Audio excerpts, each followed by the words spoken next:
여러분 혹시 그 코끼리를 이렇게 잡아가지고 잘 길들이는 그런 방법을 들어보셨나요?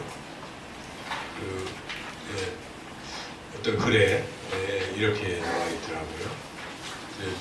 밀림에서 이제 코끼리들이 있으면 어쨌든 코끼리를 좀 몰아가지고 코끼리들이 이렇게 오면은 미리 준비한 큰 이제 그 우리에 이제 코끼리를 이렇게 쫙 몰아넣고 그리고 이렇게 탁 차단을 해서 문을 잠그는 거죠. 그리고 나서 이제 조련사가 들어가서 그 코끼리 발을 쇠사슬로 묶어서 이제 아주 튼튼한 기둥에 이렇게 묶어 놓습니다. 그 다음에 하는 일은 그 우리를 이제 드러내는 겁니다. 드러내면 코끼리는 이제 탈출하려고 이제 가는 거죠. 그런데 쭉 가다 보면 밑에 쇠사슬이 탁 걸리니까 못 가잖아요. 그러면 코끼리가 힘이 세니까 이제 뽑으려고 합니다. 근데 워낙 튼튼하게 묶어놨기 때문에 코끼리가 아무리 해도 뭐 꿈쩍 안 하는 거예요. 그런 식으로 한 며칠 오랫동안 두면 나중에는 이제 코끼리가 턱 걸리면 가다가 탁 걸리면 우리가 안 되지. 그리고 그냥 멈춰버린다는 거예요. 그래서 그쯤 되면 그 쇠사슬을 그 기둥이 아니라 서커스 할 때 어디서든지 그냥 쇠사슬을 딱 묶어놓으면 코끼리가 조금 이렇게 하다가 턱하덕 걸리면 힘써봤자 안 되니까 그냥 거기서 딱 포기한다는 것입니다. 그래서 이제 코끼리를 그렇게 어디든지 데리고 다니면서 훈련을 시키는 거죠.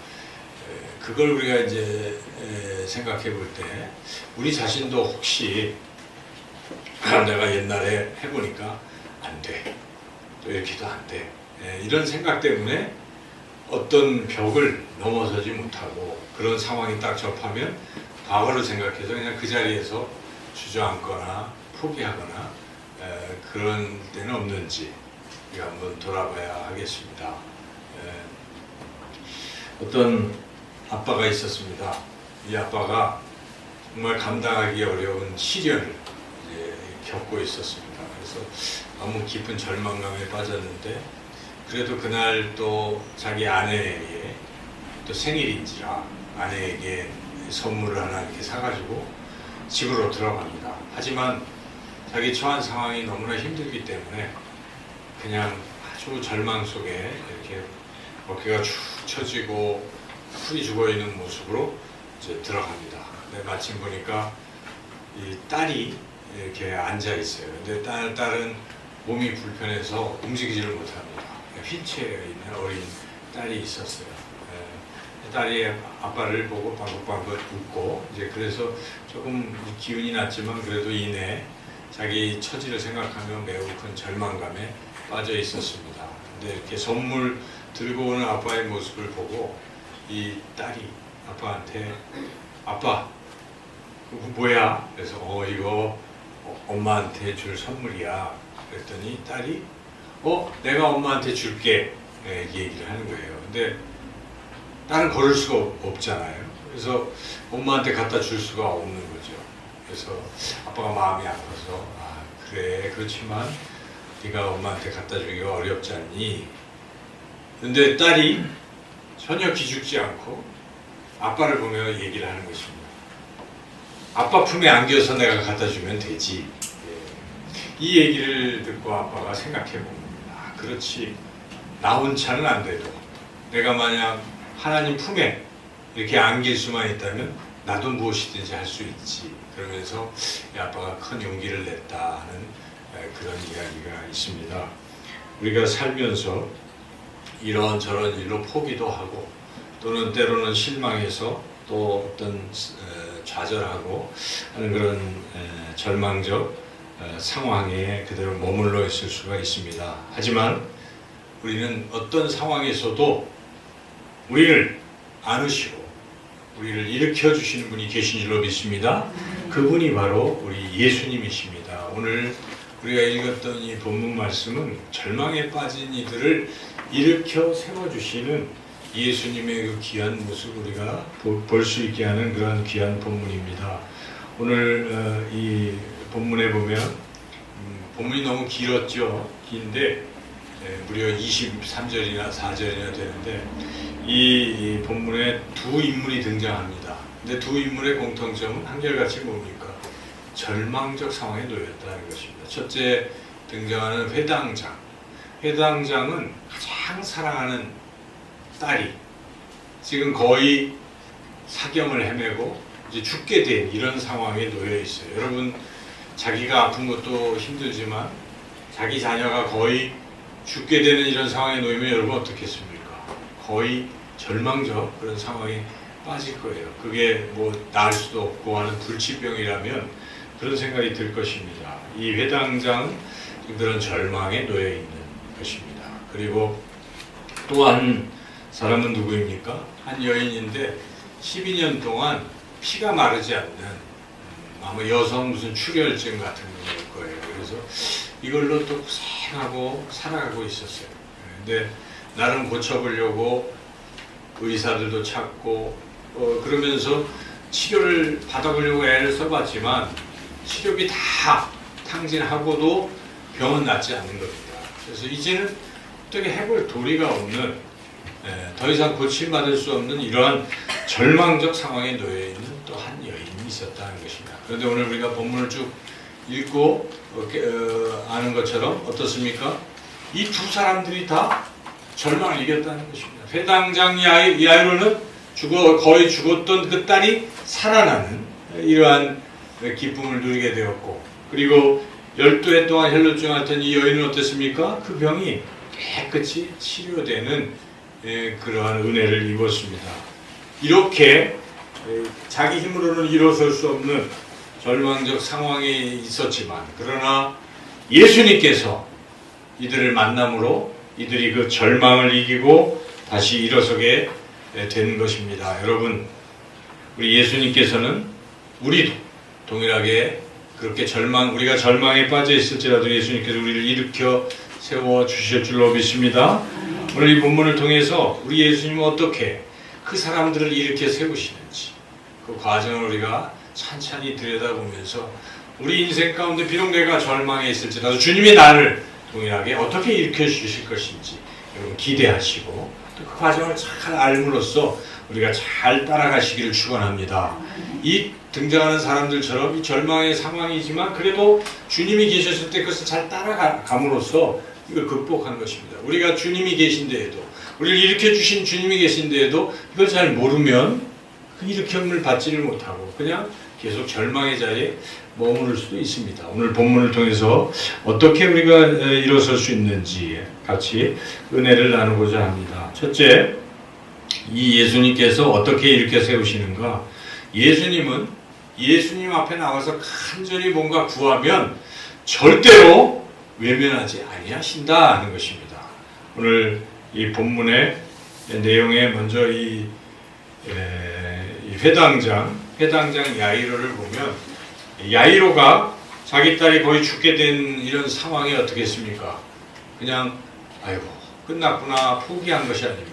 그래도 소문을 듣자니 예수님이 오셨다는 거예요. 우리 마을에 예수님이 오셨다는 말을 들었는데 그 예수님이 어떤 분인가 이미 소문을 통해서 들었어요. 그분은 못 고칠 병이 없다더라 이런 소문을 듣고 이 회당장이 예수님 앞으로 달려가는 것입니다. 회당장의 지위는 당시에 그래도 꽤 높은 지위에 있고 나이도 딸이 12살이면 그래도 한 40대 중후반은 또는 그 이상일 수도 있겠지요. 그런 나이도 있고 사회적 친분도 있는데 예수님은 그냥 나이가 몇 살쯤 됩니까? 한 30대 초반의 젊은이고 뭐 물론 기적을 베풀었다고 하지만 그렇게 사회적 신분이 높은 것도 아닌데 그런데 모든 그런 체면 다 내려놓고 이 회당장이 예수님 앞으로 달려가서 예수님 앞에 무릎을 꿇고 간절히 지금 말하고 있는 것입니다. 살려달라고. 우리 딸을 제발 가서 안수라도 하시면 살 것 같습니다. 제발 함께 가십시오. 이렇게 간절히 부르했다는 것입니다. 그때 예수님이 이 회당장의 이야기를 듣고 난 지금 갈 길이 바쁜데 다음에 가지 뭐 이렇게 하신 게 아니잖아요. 이 말을 듣고 예수님이 어떻게 하셨습니까? 오늘 본문에 24절에 그 내용이 나오는데 우리가 24절 말씀 같이 한번 읽어보겠습니다. 이에 그와 함께 가실새 그 무리가 따라가며 에워싸는지라 그와 함께 가셨다는 것입니다. 예수님은 이 회당장 야이로가 그렇게 부탁했을 때 외면하지 않고 그와 함께 지금 가고 계신 것입니다.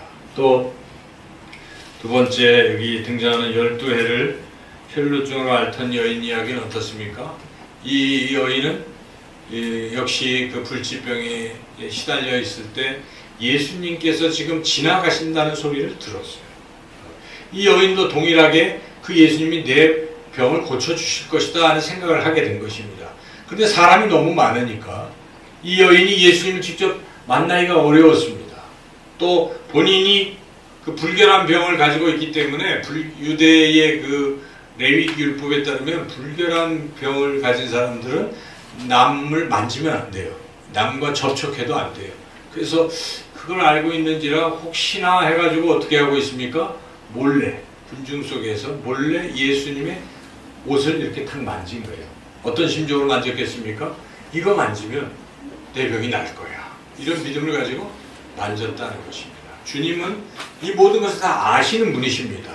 근데 주님이 그걸 만질 때 에이 하고 내친 것이 아니라는 것입니다. 주님은 그가 만졌을 때 그의 중심을 보고 계셨기 때문에 그가 간절히 낫기를 바라고 주님 앞에 왔다는 그 사실을 주님은 인정하시고 그를 내치신 것이 아니라 그를 받아 주셨다는 것입니다. 오늘 이 두 등장인물의 공통점에서 어떤 상황에서도 주님 앞에 나아가서 주님 앞에 간절히 구하는 사람을 주님은 결코 외면하지 아니하신다는 진리를 우리가 깨닫습니다. 그 누구라도 상관이 없는 것입니다. 누구라도 주님 말씀하십니다. 누구라도 목마르거든 내게로 와서 마시라. 수고하고 무거운 짐진 자들아 다 내게로 오라고 주님 말씀하시는 거죠. 주님 그런 분이십니다. 그러므로 여기 앉아 계신 저와 여러분들이 어떤 상황에서도 주님 앞에 나아가서 간절히 구한다면 주님께서 반드시 들어주실 줄로 믿습니다. 간절히 구하는 것이 중요하다는 것입니다. 간절한 마음이 있어야 돼요. 저는 그런 생각을 해봤어요. 우리가 어려움을 겪을 수 있잖아요. 누구는. 근데 어떤 사람은 어려움 속에서도 이걸 벗어나야 되겠다는 간절함이 없어요. 그냥 되는 대로 살지. 뭐 되는 대로 살지. 여러분 그렇게 하지 마십시오. 주님 우리를 해결해 주시려고 기다리고 계신 것입니다. 어려움이 있습니까? 아픔이 있습니까? 그럴 때 여러분 주님 앞에 나아가셔서 간절히 기도하시기를 축원합니다. 이 새벽도 좋고 또는 꼭 정해진 시간이 아니더라도 여기 비어 있잖아요. 번호 다 아시잖아요. 오셔가지고 주여 하고 간절히 기도하시면 주님 그때 그 소리를 귀 기울여 들으시고 반드시 응답해 주실 줄로 믿습니다. 꼭 교회가 아니더라도요. 여러분 처소에서 어디서든지 골방에서 주님을 간절히 붙들고 기도하시며 주여 나를 불쌍히 여겨주시고 도와주십시오. 간절히 구할 때 주님이 보시고 들으신다는 것입니다. 우리 성경을 읽어보십시오. 주님은 간절함을 굉장히 높이 사시는 분이십니다. 히스기야가 어땠습니까? 죽었다고 주님 말씀은 너는 이제 수명 다 했다고 말씀하시는데도 불구하고 히스기야 아닙니다. 살고 싶습니다 하고 벽을 향해서 통곡하며 기도할 때 주님이 그 눈물을 보셨다고 말씀하셨어요. 그 눈물을 보시고 그를 15년 생명을 연장시켜 주신 것입니다.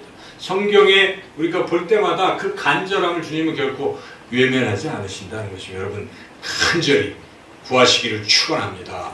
두 번째로 우리 주님은 이 예수님 앞에 나와서 간절히 구하는 이 사람을 외면하지 않으시고 그리고 그 사람과 인격적인 교제를 하시기를 원하신다는 것입니다. 주님은 지금 문제 해결을 위해서 나온 그와 그냥 딱 고쳐주고 끝내시는 게 아닙니다. 바로 고쳐주시는 것도 아니라는 것입니다.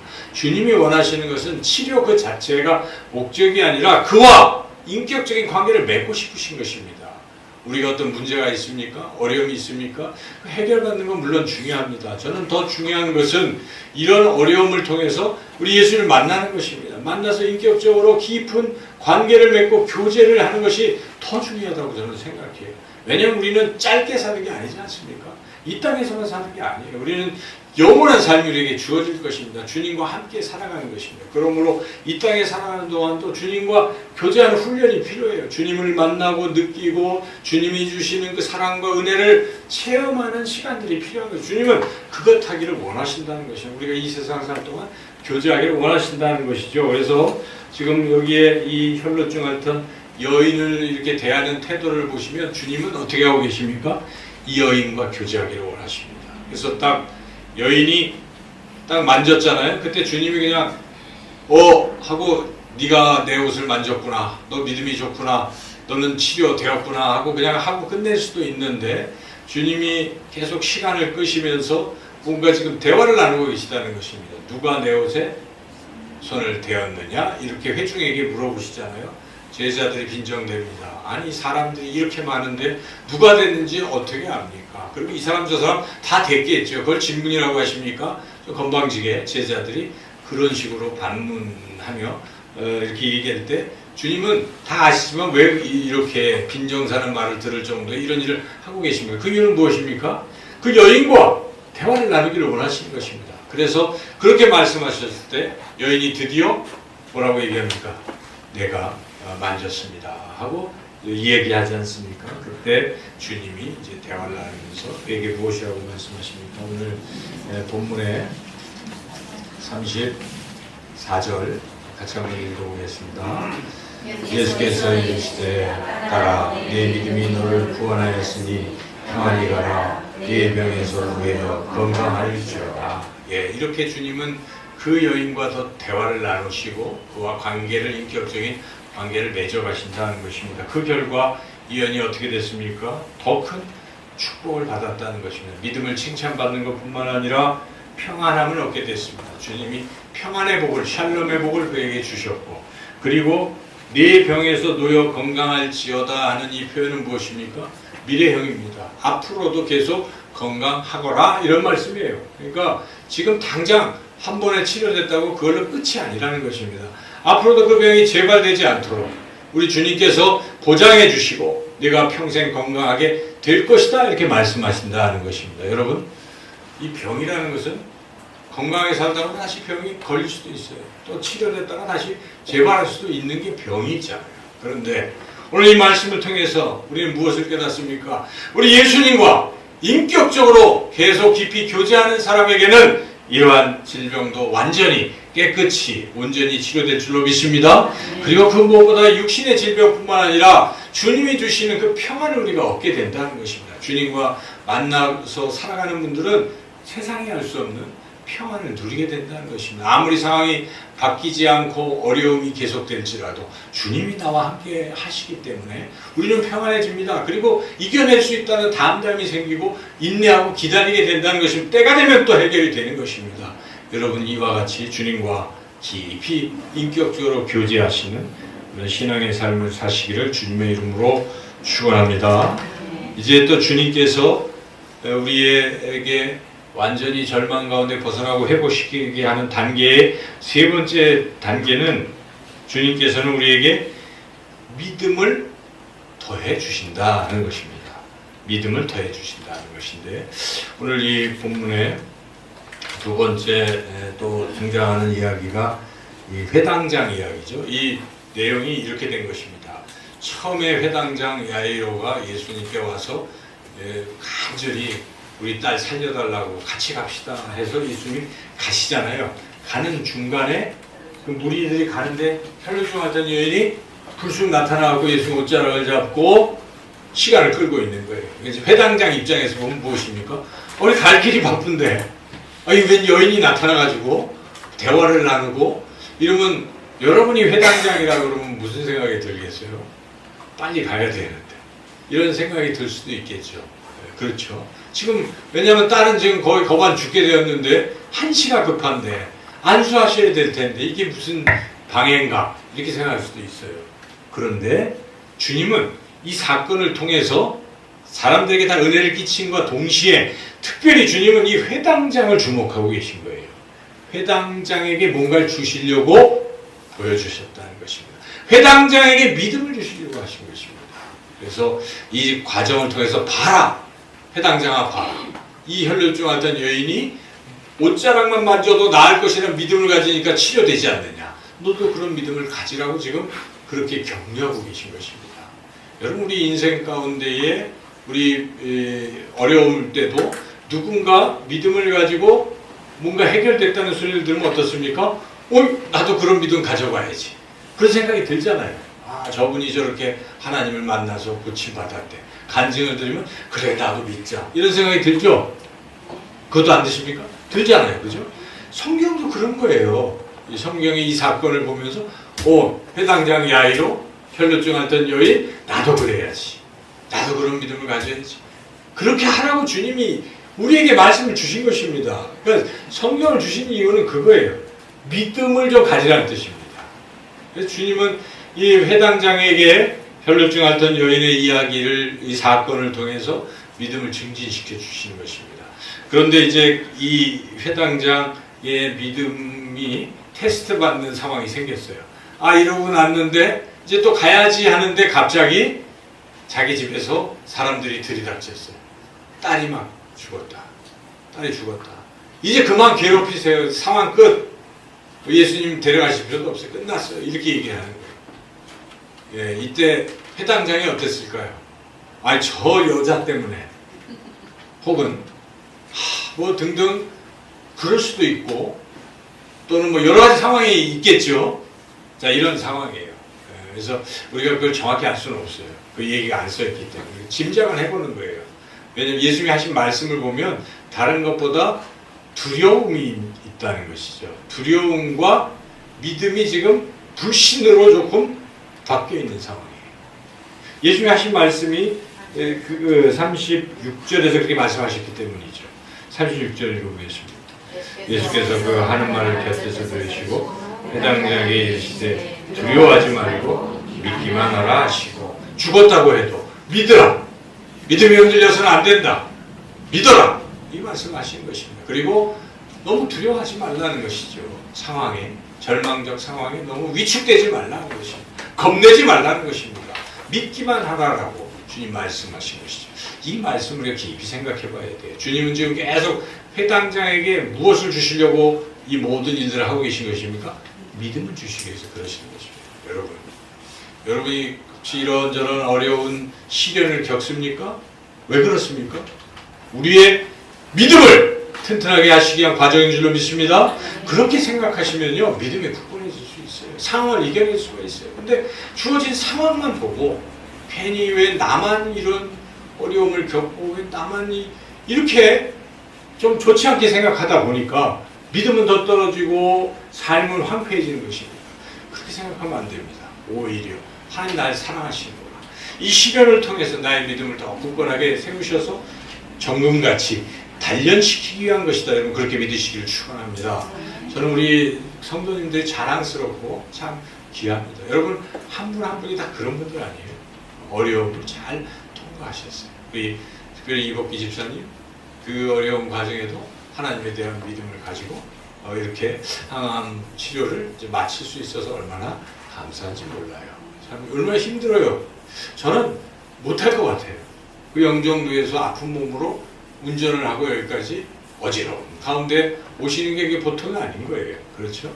또 우리 건강자 집사님 힘들고 어려운 상황에서도 믿음으로 여기까지. 늘 제가 대화를 나눠보면 너무 감사해요. 감사하다는 말을 너무 많이 하시기 때문에. 그리고 항상 참 귀해요. 우리 두 분뿐만 아니라 여러분 다 그런 분들이시잖아요. 네. 다 우리가 이렇게 어려움을 겪어도 이 믿음을 잘 훈련시키시고 나가시길 축원합니다. 우리 홍 집사님도 잘 이겨내시고 여기 있는 분들 다 정말 귀한 분들입니다.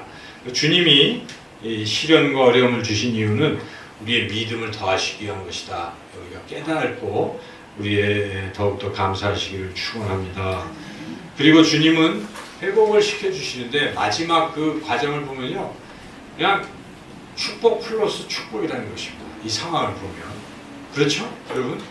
12회를 혈루증 앓던 여인은 그냥 병 고친 것으로 끝난 게 아니잖아요. 주님을 만나서 주님이 무엇을 더해 주십니까? 여기에 특별히 34절 다시 한번 읽어보겠습니다. 예수께서 이르시되 딸아 내 믿음이 너를 구원하였으니 평안히 가라 내 병에서 무효 건강하였다. 평안함과 또 미래의 강건함을 계속 보장해 주셨다는 것이죠. 그리고 여기 이 회당장 야이로의 딸과 회당장 야이로와 그의 딸에게는 어떤 복을 주셨습니까? 죽었던 자가 살아나는 복, 이걸로 끝난 게 아니라는 것입니다. 그 본문의 마지막 절 43절 같이 한번 읽어보겠습니다. 예수께서 이 일을 아무도 알지 못하게 하라고 그들에게 많이 경계하시고 이에 소녀에게 먹을 것을 주라 하시니라. 먹을 것을 주라. 왜 이 말씀을 하셨을까요? 물론 그 소녀가 죽었다가 살아난 것을 확실하게 사람들에게 보여주시기 위해서 안 죽었다, 살았다, 먹는 거 봐라, 뭐 이런 뜻도 물론 있죠. 그러나 더 깊이 생각해 보면 주님이 먹을 것을 주라 하는 것은 그 소녀에게 지금 먹을 것을 계속 공급하시는 것은 무엇입니까? 너를 계속 살게 하실 것이고 앞으로도 더 그렇게 할 것이라는 일종의 약속과 똑같은 것 아니겠습니까? 하나님은 그러신 분이십니다. 우리에게 생명만 주신 것이 아닙니다. 더 풍성케 하시는 분이신 줄을 믿습니다. 예수님이 말씀하십니다. 요한복음 10장 10절에 나는 선한 목자라. 선한 목자는 양으로 생명을 얻게 하고 더 풍성케 하려 하심이라 라고 말씀하십니다. 예수님은 그렇게 좋으신 분이십니다. 아무도 나를 일으켜 줄 수 없을 때, 내 스스로도 일어날 수 없는 절망의 상황에 빠졌을 때일지라도 예수님이 나를 일으켜 주실 줄로 믿습니다.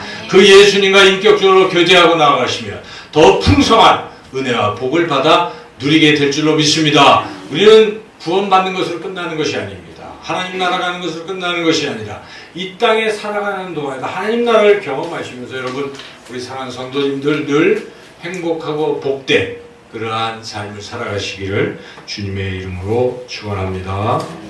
마지막으로 한 가지만 더 말씀을 드리면, 우리가 올해 반년을 또 돌이켜볼 때 여러분, 하나님께서 베풀으신 은혜가 크지 않습니까?